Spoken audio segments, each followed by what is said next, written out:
What's going on, brother? I'm JK Emezi, founder and head coach at PornReboot. Today we're going to be talking about the belief that sex is the most pleasurable thing that you can experience as a man.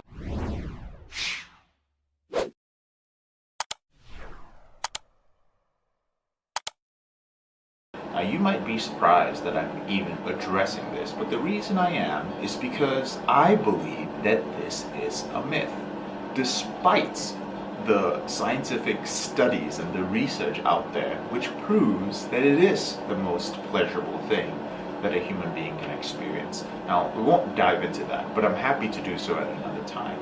Today, the reason I'm bringing up this belief is because I know for a fact that this belief holds back a lot of men who are dealing with an out-of-control sexual behavior. Now, if you're not addicted to pornography, well, that's fine. You can believe what you want to believe about sex because it isn't a problem for you. But if you're watching this and you've been following my videos, chances are that you struggle a little bit with your sexual behavior. I think the first thing to acknowledge is that this is a little bit of a narrow-minded belief. See, life is short and it is finite, and as far as we know, this is the only life we get. Does it truly make sense to be dependent on one thing as the most pleasurable thing that you can experience? Think about it. If you feel that you could die at any point and there's only one thing which is pleasurable, wouldn't it make sense for you to pursue that thing at every cost? You are going to pursue sex. The reason I bring this up is because this is one of the things that I believed when I was a porn addict. One of my big fears and one of the things that was holding me back from quitting porn, especially when I was a virgin, was the fear that I would never have sex. And I was like, I need to experience life more. And experiencing life for me meant orgasm because it was such a unique, powerful, pleasurable experience. And I was like, you know what? This is living. This makes me feel that my life is worth it because everything else in my life is shit, right? And even when I started having sex, I would still find myself masturbating. And I realized it was because I kept running away from life. And also because I didn't believe that there was anything else that was as pleasurable. It didn't matter whether it was work. It didn't matter whether it was hanging out with friends. It didn't matter whether it was making money. Just nothing. Just everything. I was like, well, none of them are sex.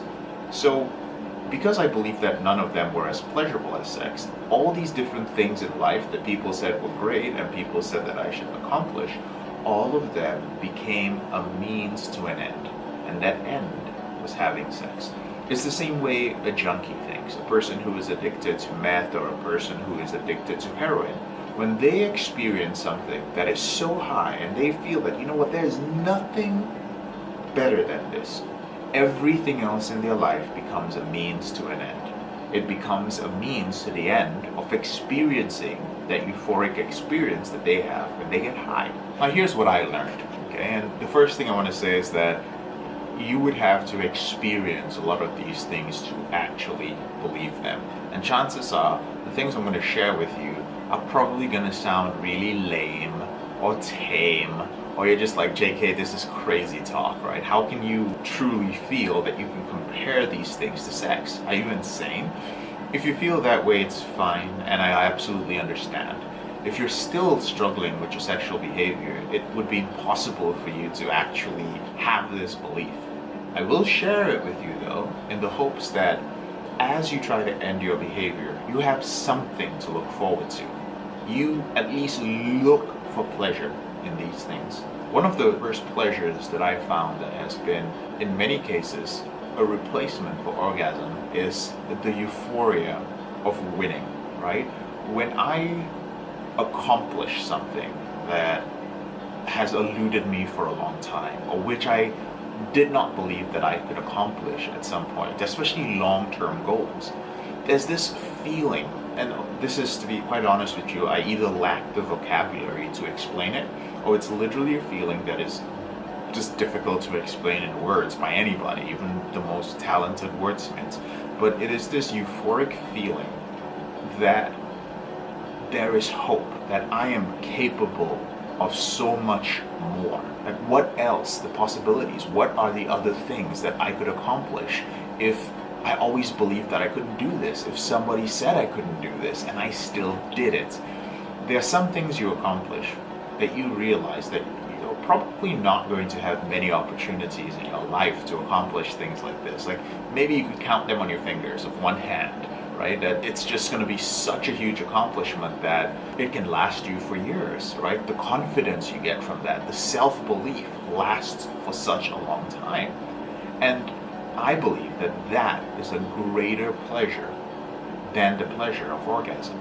Because I also see it in many of my clients who stay off pornography and accomplish certain things. And when they realize that they could never have accomplished these things if they didn't quit pornography, and they realize that they're so much happier in the long term than they were compared to that short release, all those short releases they would get when they masturbate.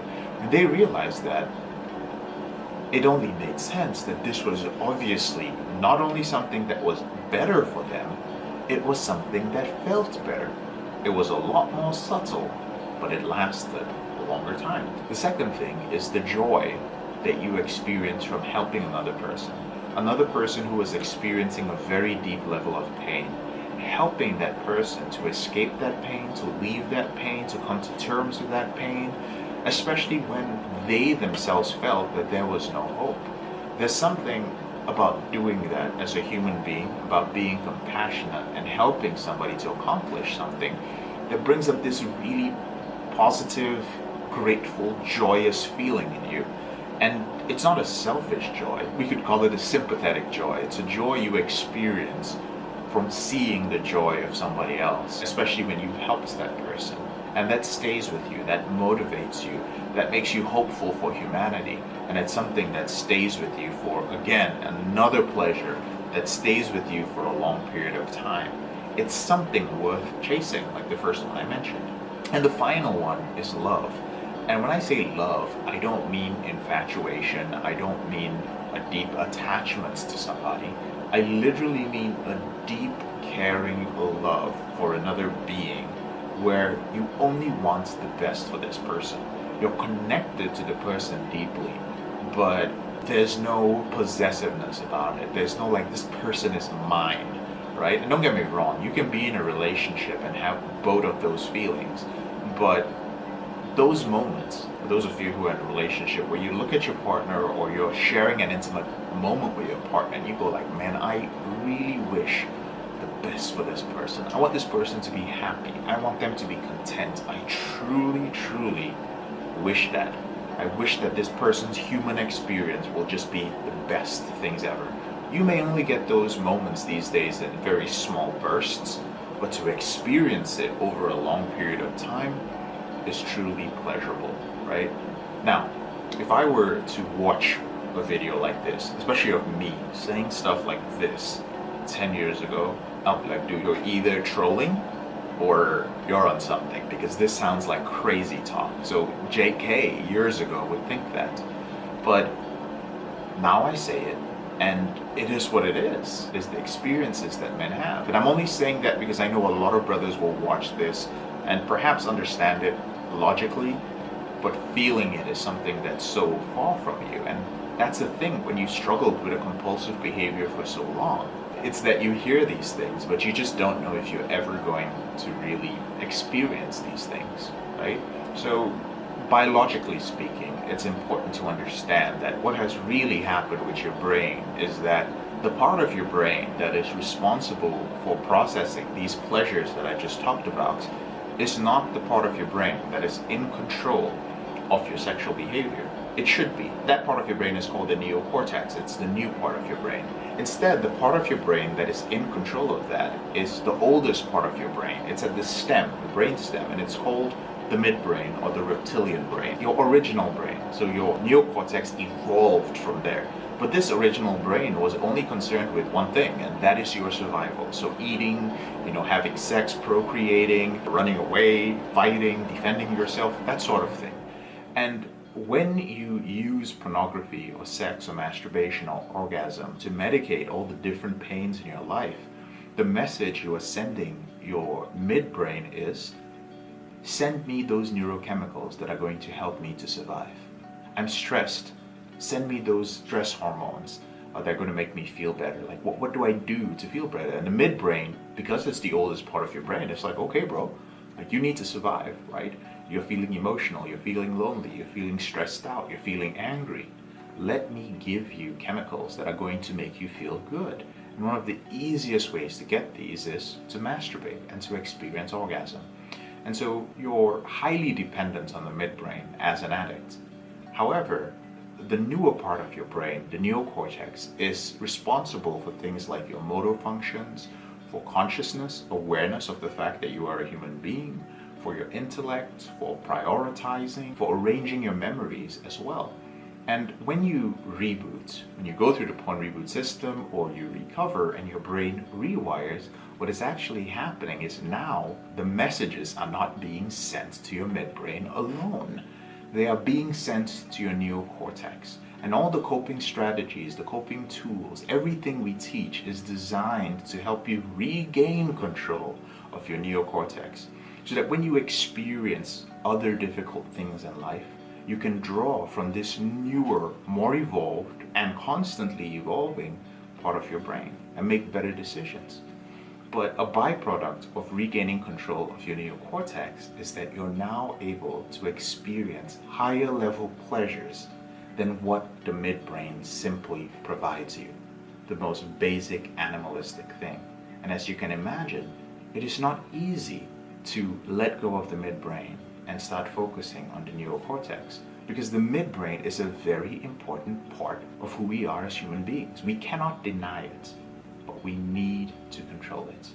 So I hope that makes sense. That's the message I wanted to share with you today, challenging the belief that orgasm and sex is the most pleasurable thing that we can experience. It is very pleasurable, and personally for me, it's up there as well. But I also realized that if I prioritize it, then there's truly not much that I'm going to accomplish in my life. I'm JK, your brother in this struggle. Thank you so much for taking the time to watch this video.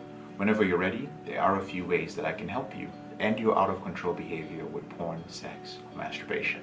The first way is to download a free copy of my book.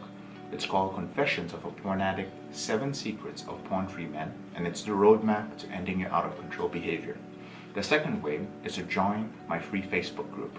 There's a link to it and the free book in the description below this video. And the free Facebook group is a great place for you to find an accountability partner, to be in a community of men who are serious about rewiring their brain. And finally, if you feel that you are at a point in your life where you've made some progress, but you're really tired of not seeing lasting change. You're like, yeah, I've improved my behavior a little bit, but this behavior still has a hold of me and I would like to end it permanently, then you might be a good fit for our group coaching program. And the purpose of our group coaching program is very simple. We help you control your behavior within 90 days. That is the promise that we give you if you follow the system. Now, to find out if you're a good fit for our group coaching program, you can go ahead and schedule a call with one of my team members. They'll ask you a few questions to learn about your behavior, and if you're a good fit, they'll tell you the next steps to joining our program. We actually have 2 group coaching programs. One is called the Implementation Program, which teaches you and gives you all the tools that you need to implement it. And the second is called the Intensive Program, where you work with me personally every week to end your out-of-control behavior. Thank you so much for watching, and I'll speak to you later on in the week.